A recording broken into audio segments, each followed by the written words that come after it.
ಮಕ್ಕಳು ನೀರು ಪಾಲಾಗಿ ಹೋಗಿದ್ರು. ಮಂಡ್ಯದಲ್ಲಿ ಆಗಿತ್ತಿದು. ಈಗ ಅದರಲ್ಲಿ ಇಬ್ಬರನ್ನ ರಕ್ಷಣೆ ಮಾಡಿದ್ರು. ಅದರಲ್ಲೂ ಓರ್ವ ಸಾವನ್ನಪ್ಪಿದ್ರು. ಹೆಂಗ್ ನೀರು ಪಾಲಾದ್ರು ಇವರು 5 ಮಕ್ಕಳು? ನನಗೆ ಬಹಳ ಕುತೂಹಲ ಇದು.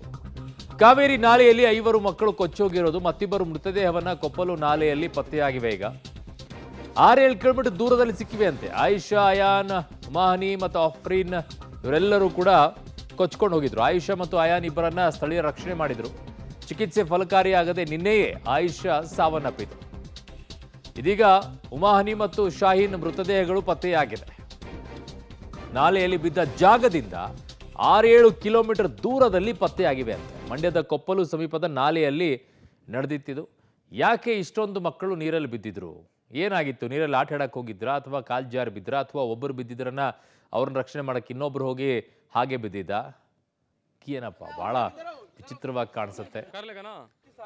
ಸೊ ಕೊಪ್ಪಲು ನಾಲೆ ಶ್ರೀರಂಗಪಟ್ಟಣದಲ್ಲಿ ಆಗಿದ್ದಿದ್ದು. ಚಿಕಿತ್ಸೆ ಫಲಕಾರಿ ಆಗದೇನೆ ಇಬ್ಬರನ್ನ ರಕ್ಷಣೆ ಮಾಡಿಬಿಟ್ಟಿದ್ರು ಸ್ಥಳೀಯರು. ಬಟ್ ಅದರಲ್ಲೂ ಕೂಡ ಏನಾಗ್ಬಿಡುತ್ತೆ, ನೀರಿಗೆ ಬಿದ್ದ ತಕ್ಷಣ ಮಕ್ಕಳಿಗೆ ಗೊತ್ತಾಗೋದಿಲ್ಲ. ಯಾರಿಗಾದರೂ, ದೊಡ್ಡವರಾದರೂ ಅಷ್ಟೇ, ನೀರು ಕುಡಿದು ಬಿಡ್ತಾರೆ. ಸೊ ಅದು ಶ್ವಾಸಕೋಶಕ್ಕೆ ಹೋಗ್ಬಿಟ್ರೆ ಕಷ್ಟ. ಮದ್ರಸಿಂದ ಟೀಚರ್ಸ್ ಕರ್ಕೊಬಂದಿದ್ರು ಸರ್.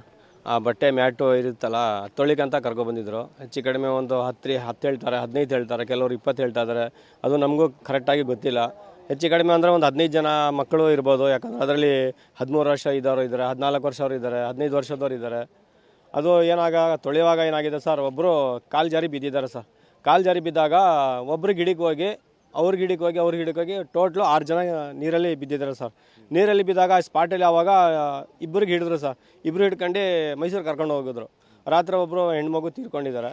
ಮತ್ತು ಇಲ್ಲಿ 4 ಜನ ಇದ್ದಾರಲ್ಲ, 4 ಜನ ಆವಾಗ ಸ್ಪಾಟಲ್ಲಿ ಒಬ್ಬರು ತೀರ್ಕೊಂಡ್ರು. ಅವರು ಆವಾಗಲೇ ಕರ್ಕೊಂಡೋದ್ರು. ಮತ್ತು ನೀರಲ್ಲಿ ರಾತ್ರಿ 9-9:30 10 ಗಂಟೆ ಆಗಿತ್ತು. ಒಂದು ಬಾಡಿ ಇದೇ ನಮ್ಮ ರಾಮಸ್ವಾಮಿ ಕೌಲಿಯಲ್ಲಿ ಸಿಕ್ಕಿದೆ ಸರ್ ಬಾಡಿ. ಇನ್ನೂ 2 ಬಾಡಿ ಹುಡುಕ್ತಾ ಇದ್ದಾರೆ ಸರ್. ಅವ್ರ ಮದ್ರಸರು ಒಬ್ಬರು ಇಲ್ಲ ಸರ್. ಒಬ್ಬರು ಇಲ್ಲ. ಎಲ್ಲ ಅವ್ರ ಕುಟುಂಬದವ್ರು ಇವರು ಎಲ್ಲ ಶಾಂತಿನಗರ, ಮೈಸೂರು, ರಾಜನಗರ, ಗೌಸನಗರ ಇಲ್ಲೆಲ್ಲ ಮೈಸೂರಿಂದ ಬಂದಿದ್ದಾರೆ ಸರ್. ನನ್ನ ಸಹೋದ್ಯೋಗಿ ಈಗ ಮಂಡ್ಯ ಪ್ರತಿನಿಧಿ ರೋಹಿತ್ ನನ್ನ ಸಂಪರ್ಕಕ್ಕೆ ಸಿಗ್ತಾ ಇದ್ದಾರೆ. ರೋಹಿತ್, ಯಾತಕ್ಕೋಸ್ಕರ ಈ ರೀತಿಯಾಗಿ ನೀರಿಗೆ ಬೀಳುವಂತ ಪರಿಸ್ಥಿತಿ ನಿರ್ಮಾಣವಾಯಿತು? ಯಾವ ವಿದ್ಯಾರ್ಥಿಗಳು ಸ್ಕೂಲಿಗೆ ಹೋಗ್ತಾ ಇದ್ರ ಏನಿವರು?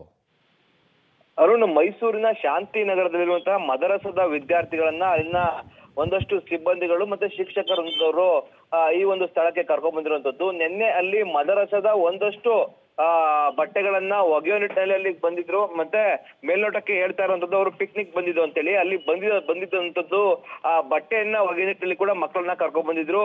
ಆ ಬಟ್ಟೆಯನ್ನೆಲ್ಲ ಒಗೆದಾದ್ಮೇಲೆ ಆ ಊಟವನ್ನ ಮಾಡಿ ಪಾತ್ರೆ ತೊಳೆಯುವಂತ ಸಂದರ್ಭದಲ್ಲಿ ಏಕಾಏಕಿ ಒಬ್ರು ಏನು ಕಾಲ್ಜಾರಿ ಏನು ಕಾಲುವೆಗೆ ಬೀಳ್ತಾರೆ. ಇದಾದ ಸಂದರ್ಭದಲ್ಲಿ ಆಕೆಯನ್ನ ರಕ್ಷಣೆ ಮಾಡೋ ನಿಟ್ಟಿನಲ್ಲಿ ಹಿಂಬದಿಗೆ 4 ಜನ ಹೋದಂತ ಸಂದರ್ಭದಲ್ಲಿ ಎಲ್ಲರೂ ಕೂಡ ನೀರಿನಲ್ಲಿ ಮುಳುಗ್ತಾರೆ. ಈ ವೇಳೆ ಇಬ್ಬರನ್ನ ಸ್ಥಳೀಯರು ರಕ್ಷಣೆ ಮಾಡ್ತಾರೆ. ಆ ಪೈಕಿ ಓರ್ವರು ಚಿಕಿತ್ಸೆಗೆ ಪರಿಸದೆಗೆ ಸಾವನ್ನಪ್ಪಿರುವುದು. ಓರ್ವರ ಒಂದು ರಕ್ಷಣೆಯಾಗಿ ಅವರು ಚಿಕಿತ್ಸೆಗೆ ಸ್ಪಂದಿಸ್ತಾ ಇದ್ದಾರೆ. ಇನ್ನು ಉಳಿದಂತೆ 3 ಮೃತದೇಹ ಇವತ್ತು ಪತ್ತೆ ಆಗಿದೆ.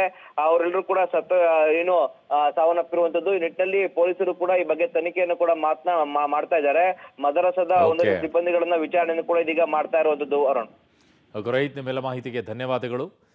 ಸೊ ವಿಚಾರದಲ್ಲಿ ನನಗಿರುವಂತಹ ಪ್ರಶ್ನೆ ನೋಡಿ, ಸರ್ಕಾರಿ ಶಾಲೆಗಳಲ್ಲಿ ಮಕ್ಕಳು ಕಸ ಹೊಡೆದ್ರು ಅನ್ನೋ ಮಾತ್ರಕ್ಕೆ ಸ್ಟೋರಿ ಬರುತ್ತೆ.